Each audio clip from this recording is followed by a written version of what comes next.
রামকৃষ্ণं জগদ্গুরুম পাদপদ্মে ত্বয়োশ্রিত্वा প্রণমামি মুহুর্মুহু।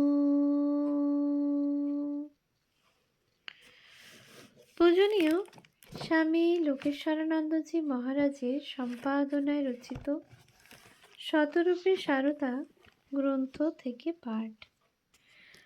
পৃষ্ঠা সংখ্যা 404। শ্রীরূপিণী।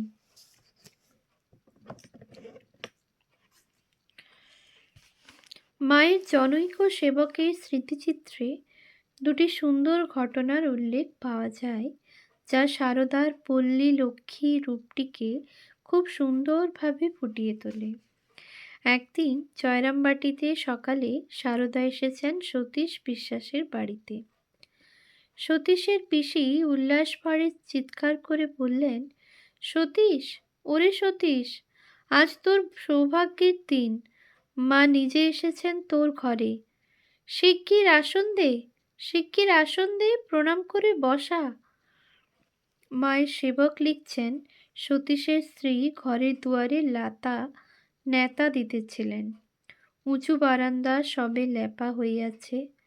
সুদক্ষ গৃহিণীদের পাকা হাতে মাটি গোবর দিয়া অর্ধচন্দ্রাকারে পদ্ম দলের মতো একটির পর একটি সুবিন্যস্ত পোঁচ সুলেপিত কাঁচা ভিটাবাড়ির প্রাতঃকালের শোভা, শুচিশুদ্ধতা অন্তরে কি নির্মল পবিত্র ভাবের উদয় করে, তাহা পাড়াগাঁয়ে যাহারা বাস করিয়াছেন, ভালো করিয়া দেখিয়াছেন, তাহারাই জানেন।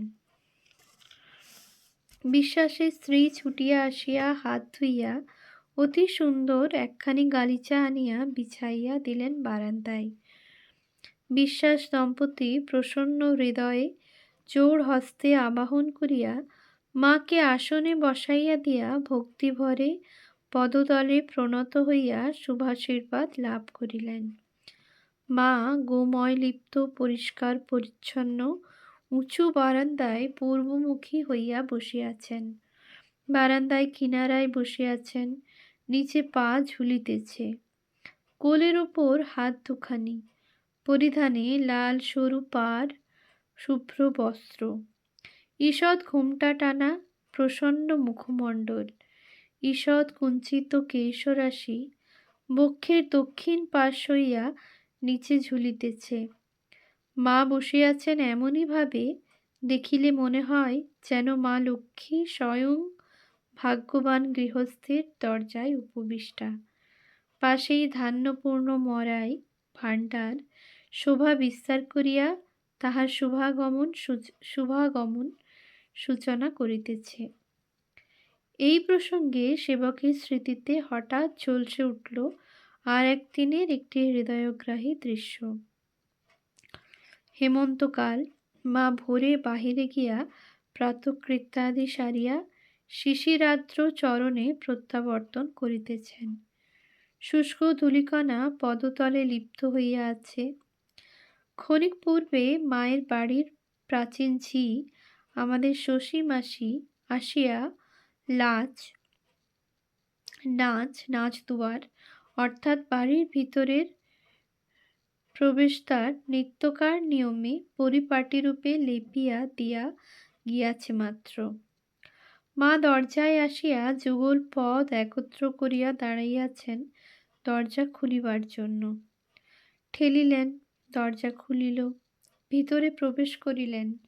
ঈষৎ আর্দ্র সদ্য লিপ্ত সেই দ্বারতল ভূমিতে তাহার ধূসর ধূলিরঞ্জিত শ্রীচরণযুগলের এমন সুন্দর ছাপ পড়িয়াছে যে সে অতুলনীয় শোভা দেখিয়া মনে হয় স্বয়ং শ্রী লক্ষ্মী এই মাত্র গৃহাভ্যন্তরে শুভ প্রবেশ করিয়াছেন।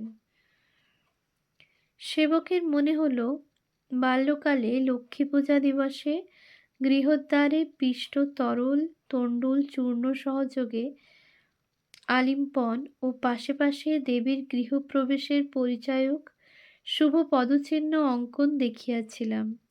অদ্যকার এই শ্রীপদচিহ্ন তো ঠিক তাহারই ন্যায়, তবে সে সকল ভক্ত হৃদয়ের আকাঙ্ক্ষার কল্পনাচিত্র, আর ইহা তো সত্য বস্তু। উৎস: শ্রী শ্রী মায়ের স্মৃতিকথা, স্বামী শারদেশানন্দ, উদ্বোধন কার্যালয়, কলিকাতা, 1389, পৃষ্ঠা 124-26। উপরে লিখিত বিবরণগুলিতে যে বস্তুটি আমাদের বারবার মনে আসে তা হল বাংলার লোকজীবনের সঙ্গে সারদার স্বাভাবিক সম্পর্ক। লোকচিত্রের জন্ম একেবারে আঞ্চলিক প্রকৃতির অকৃপণ ঐশ্বর্যের বাতাবরণের ভূমিতে। সেই পরিবেশে ভূমিষ্ঠ হয়েছিলেন পল্লীলক্ষ্মী সারদা, যেখানে অন্ধকারে জেগে উঠে ডুমুরের গাছে চেয়ে দেখি ছাতার মতন বড় পাতাটির নিচে বসে আছে ভোরের দোয়েল পাখি। চারিদিকে চেয়ে দেখি পল্লবের স্তূপ, জাম, বট, কাঁঠালের, হিজলের, অশ্বত্থের করে আছে চুপ। ফণিমনসার ঝোপে সটিবনে তাহাদের ছায়া পড়িয়াছে। নরম ধানের গন্ধ, কলমির ঘ্রাণ, হাঁসের পালক, স্বর, পুকুরের জল, চাঁদা, সরপুটিদের মৃদু ঘ্রাণ।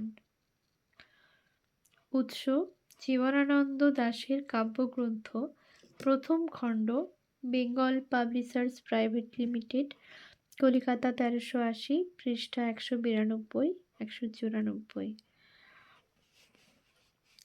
প্রকৃতির এই সহজ অনাড়ম্বর পরিমণ্ডলের পটভূমিতে মানুষ নিজেকে দেখতে পায়। সেই দেখতে পাওয়ার অর্থ মানুষের হৃদয়ে স্ববোধের উৎস আবিষ্কার। সেই পটভূমিকে স্মরণে রেখে আমাদের দেখতে হবে শ্রীরূপিণী সারদাকে, যার মাধুর্য, দিব্য সৌন্দর্য ফুটে উঠেছে তার সেই বিখ্যাত প্রতিকৃতিতে, যেটি আজ ঘরে ঘরে শোভা পায়।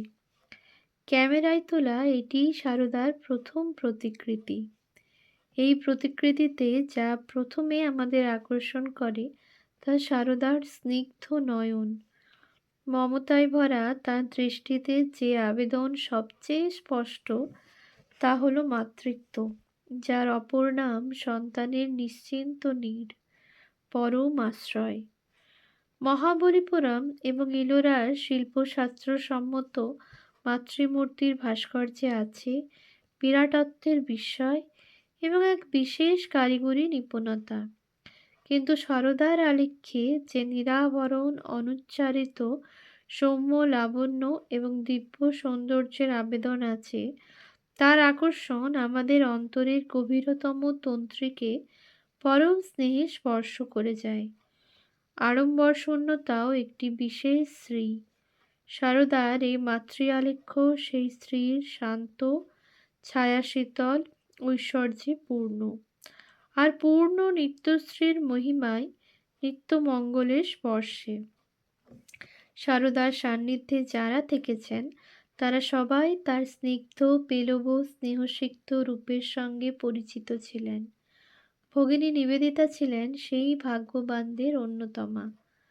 আমেরিকায় গিয়ে সারদার কথা যখন তার মনে পড়েছে, তখন তার মনে ভেসে উঠেছে সারদার যে রূপ, তার বর্ণনায় চিত্রটি পরিষ্কার হয়ে ওঠে। নিবেদিতা লিখছেন, মা, মা গো, ভালোবাসায় ভরা তুমি।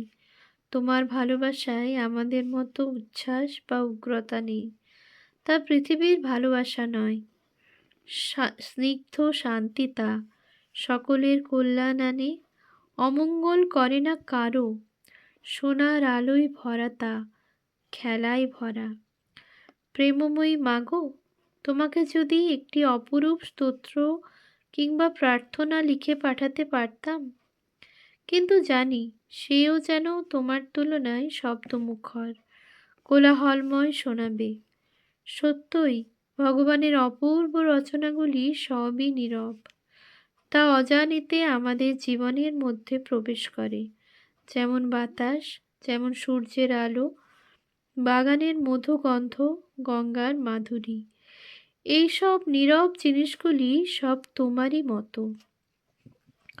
উৎস: letters of sister Nivedita, volume 2, edited by Sankari Prasad Basu, Nababharat publishers, Calcutta, 1982, pp 1168 to 1169।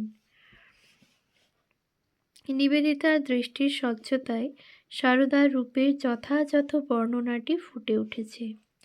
Nivedita এই বর্ণনায় প্রকৃতির এমন পেলব অনুভবগুলিকে গ্রহণ করেছেন যা একান্তভাবে সারদার চিত্রপটের সঙ্গেও সংযুক্ত। আর সারদাও যথার্থই ওই অনুভবের, ওই পরিমণ্ডলের মূর্ত বিগ্রহ। নিবেদিতা লিখছেন, তোমার মিষ্টি মুখ, তোমার ভালোবাসায় ভরা চোখ, তোমার সাদা শাড়ি, তোমার হাতের বালা, সব কিছু সামনে ভেসে উঠল। উৎস: IBID, পেজ নাম্বার 1168। সারদার মুখে কোনো দৈবিক কাঠিন্য নেই, দৃষ্টিতে নেই অলৌকিকতা, আবরণে কোনো জৌলুস নেই, নেই অঙ্গাভরণে কোনো বাহুল্য। সারদার এই রূপ তো আমাদের চোখের সামনেও ভাসে, সারদার চিত্রপটেও তা প্রতিবিম্বিত। সারদার চিত্র পরিমিতির ঐশ্বর্যে ভূষিত। কোনো আবরণ বা আভরণ দিয়ে সাজালেই তা প্রয়োজনের অতিরিক্ত মনে হবে। যে সহজাত শ্রী ও সুষমায় তিনি পূর্ণ হয়ে এসেছেন, তাকে অহেতুক আবরণ বা আভরণে ভরে তুললে তার ছন্দপতন ঘটবে। সারদা আলেখ্য আমাদের যে অনুভবের পরশ দেয় তা তাৎক্ষণিক নয়, চিরন্তন। তা মানুষকে নিত্যবোধে পরিচালিত করার পরম প্রেরণার স্বরূপ। এক অখণ্ড পূর্ণকে তা প্রকাশ করেছে বলে তাকে চেয়ে আছে একটি স্বর্গীয় সুষমার পবিত্র আবেশ। আমাদের প্রসঙ্গ ছিল লোকলক্ষ্মী সারদার ক্যামেরায় তোলা প্রথম প্রতিকৃতি ও তার বৈশিষ্ট্য। বাস্তবিক সারদার এই আলেখ্যটি লৌকিক চিত্রশিল্পের উৎকৃষ্ট সম্পদ। লৌকিক চিত্রকলা যে সব গুণাবলীতে সুসংবদ্ধ হয়ে পূর্ণ হয়, সারদার প্রতিকৃতি সেই সমস্ত গুণ এবং ঐশ্বর্যের সমন্বয়ে পূর্ণ। লোকচিত্রের আসল গুণ ও উৎকর্ষের দিক হল তার সাবলীল সুছন্দ প্রবাহ এবং তার সঙ্গে সরল ভাবনার অনুযায়ী রেখার ব্যবহার। রেখাই সেখানে আঙ্গিকের অন্যতম প্রধান মাধ্যম। বর্ণের ব্যবহার যেখানে ঘটেছে সেখানে তা রেখার বাঁধনকে ছাড়িয়ে নয়।